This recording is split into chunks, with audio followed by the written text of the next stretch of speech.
Amin saja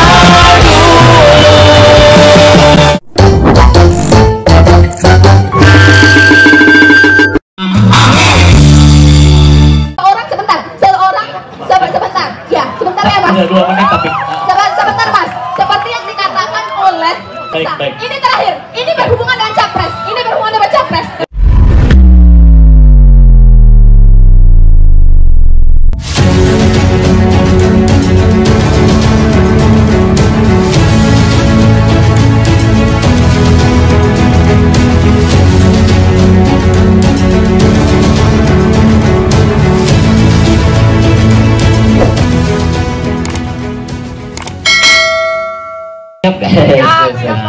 Boleh nggak? Tentang APBN Bang. Gimana Gus? Oke. Tentang Ya APBN udah, Bang. kakak silakan deh, boleh. Langsung aja. Karena agak menggebu-gebu ya. Apa silakan. Ya saya izin berdiri ya, Cak Imin, sebagai supaya dilihat juga oleh teman-teman semuanya. Oke. Assalamualaikum warahmatullahi wabarakatuh. Perkenalkan, nama saya Tiara Mas Rifa Lubis, saya dari Universitas Muhammadiyah Profesor Dr. Hamka dan juga Ikatan Mahasiswa Muhammadiyah.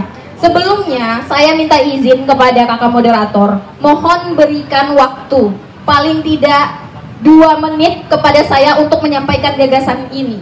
Karena kami semua kan di sini kan forum demokrasi. Teman-teman ini semuanya, apa yang kami sampaikan itu adalah masukan terhadap forum ini. Jadi kalau misalnya dibatasi oleh waktu, semuanya itu tidak tersampaikan. Apalagi bertemu dengan Caimin kan tidak mudah. Ya, terima kasih juga kepada Al Mukarram Caimin sudah hadir bersama kami pada kesempatan ini.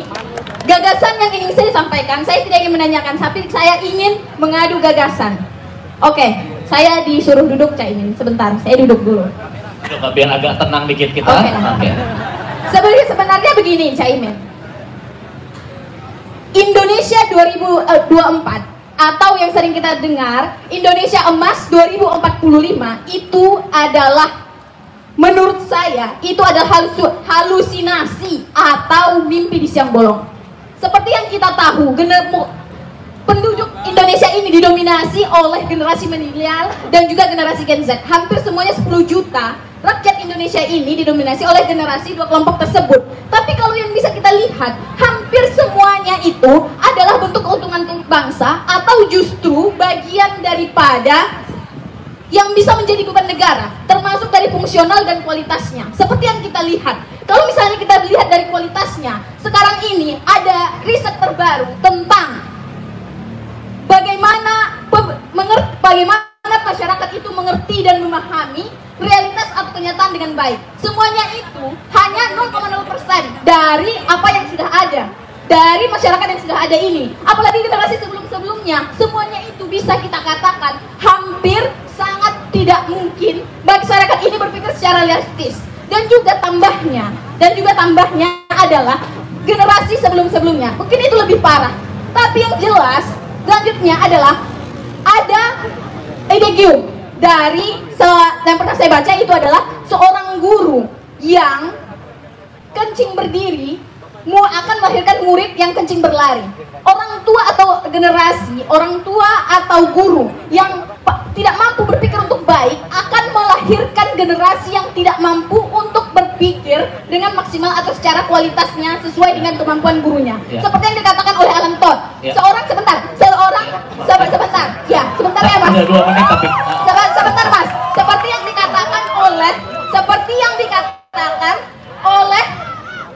oleh negarawan dan juga politisi Inggris, Alan Todd itu mengatakan masyarakat yang sakit akan melahirkan pemimpin yang sakit atau generasi yang sakit. Sampai hari ini, detik ini, tidak ada satupun tokoh yang memikirkan permasalahan ini dengan serius. Betul, tidak ada satupun tokoh yang memikirkan permasalahan ini dengan serius. Dan juga apalagi selanjutnya adalah bagaimana ya, sebentar teman-teman. Selanjutnya adalah bagaimana setiap permasalahan ini tidak ada tanggung jawabnya atau juga referensinya kepada kami dari tokoh-tokoh, dan juga hanya sekedar, apalagi tokoh-tokoh yang terkenal, hanya sekedar intelektual entertainment atau sekedar intelektual entertainment atau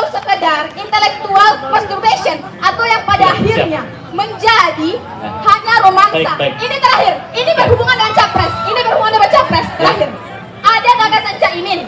Ada gagasan bukan gagasan Caimin. Ada gagasan paslon nomor 1, terutama Caimin, tentang akan memberikan kesempatan, ruang dan kesempatan kepada kami generasi muda untuk ikut membangun generasi bangsa ini, terutama di daerah pedesaan, seperti yang dikatakan oleh Caimin pada suatu media kemarin. Nah, tapi terutama di bagian intelektual ekonomi di daerah pedesaan sebagai pusat pertumbuhan ekonomi intelektual dan budaya.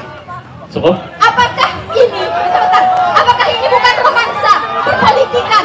Apakah ini bukan romansa politik dan juga romansa kekuasaan yang dibawakan paslon 1? Terima kasih. Ini yang terakhir, Tadi terakhir. Kita berdemokrasi dulu ya. Kita berdemokrasi dulu. Ini yang terakhir. Bagaimana terakhir? Ini adalah kenyataan. Bagaimana Caimin, tolong dengarkan dulu. Bagaimana kami bisa untuk hidup di desa, membangun karir, sementara tanah-tanah di desa itu sudah dikuasai oligarki kapitalis nasional maupun kompradornya, dan juga dikuasai oligarki kapitalis globalis. Oke, cukup. Kita mengerti. Kita mengerti. Dan juga Siap. Sudah, cukup. Jangan lupa di PSN dan semuanya. Ya, Mbak, kita ada. Saya ini. Nanti lagi ya. Ini bukan memberikan pertanyaan. Harap kasih yang lain, Mbak. Memberikan tanggapan terhadap gagasan saya. Terima kasih teman-teman semua. Terima kasih. Perjuangan kita harus berjuang. Terima kasih Kak. Silakan duduk dulu. Ya, dikasih kaos luar biasa. Duduk dulu biar tenang, minum dulu kopinya ya. Oke, terima kasih Mbak ya. Maaf Gus ya. Kita akan demokrasi Gus ini Gus. Ya. Terima kasih dari IMM mana? IMM UHK. Mbak suruh duduk. Dari seluruh pertanyaan panjang itu jawabannya satu kata, perubahan. Perubahan. Terima kasih Gus. Jawaban yang sangat menjelaskan kita. Jadi begini, 10 tahun saya bersama pemerintahan SBY, 10 tahun saya bersama pemerintahan Jokowi. Semua tahu, semua punya concern, semua punya perhatian apa yang disebut bonus demografi. Tapi pertanyaannya, tidak ada program-program konkret yang benar-benar menyambut bonus demografi itu. Apa pertanyaannya? Karena hanya menjadi concern. Yang dibutuhkan bukan concern, tapi betul-betul political will, kemauan politik yang bagi saya, Anies Mohaimin menyatakan bahwa negara mengeluarkan anggaran untuk kaum muda adalah investasi yang akan menghasilkan banyak hal. Baik, terima kasih. Betulan. Oke, cukup ya. Cukup ya. Oke, bentar ya. Tenang dulu. Mau yang lebih realistis. Amin aja dulu.